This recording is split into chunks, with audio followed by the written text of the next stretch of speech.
நாட்டின் பல்வேறு பகுதிகளைச் சேர்ந்த பக்தர்கள் சார்தாம் யாத்திரை மேற்கொள்வதற்காக உத்தராகண்ட் நோக்கி படையெடுத்துள்ளனர்.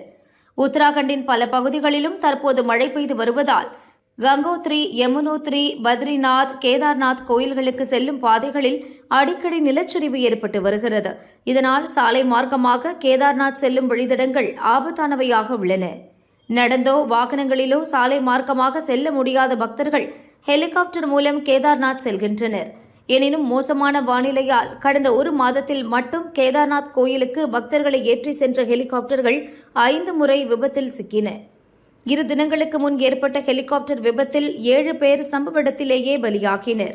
இதை அடுத்து 2 நாட்களுக்கு ஹெலிகாப்டர் சேவை தற்காலிகமாக நிறுத்தப்பட்டுள்ளது. இந்நிலையில் மலைப்பாதை வழியாக கேதார்நாத்துக்கு செல்லும் வழியில் ஜங்கல் சட்டி என்ற இடத்தில் இன்று காலை 11 மணிக்கு கடும் நிலச்சரிவு ஏற்பட்டது. மலையிலிருந்து பாறைகள் உருண்டன, மண் சரிந்தது. நிலச்சரிவில் சிக்கிக் கொண்ட 5 பக்தர்கள் ஆழமான பள்ளத்தில் விழுந்தனர். தகவல் அறிந்த மாவட்ட நிர்வாகம் உடனடியாக மீட்புப் பணியை முடுக்கிவிட்டது. பேரிடர் மீட்புப் படை வீரர்கள் 3 பேரை உயிருடன் மீட்டனர். அவர்களுக்கு பலத்த காயம் ஏற்பட்டிருந்தது. சிக்கிய எஞ்சிய 2 இறந்து போயிருந்தனர். அவர்களின் உடல்கள் மீட்கப்பட்டுள்ளன. இறந்தவர்கள் யார் என அடையாளம் தெரியவில்லை.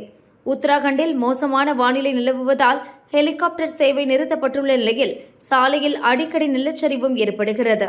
சாலை வழியாகவும் ஹெலிகாப்டர் மூலமும் சார்தாம் புனித பயணம் மேற்கொள்ள திட்டமிட்டு உத்தராகண்ட் வந்த பக்தர்கள் அதிர்ச்சியடைந்துள்ளனர். பக்தர்கள், சுற்றுலா பயணிகள் மிகுந்த கவனத்துடன் இருக்க உத்தராகண்ட் மாநில அரசு அறிவுறுத்தியுள்ளது.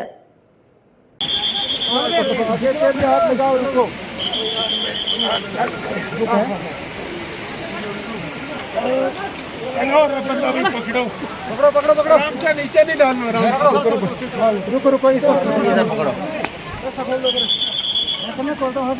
वो पकड़ के लेके आया ना।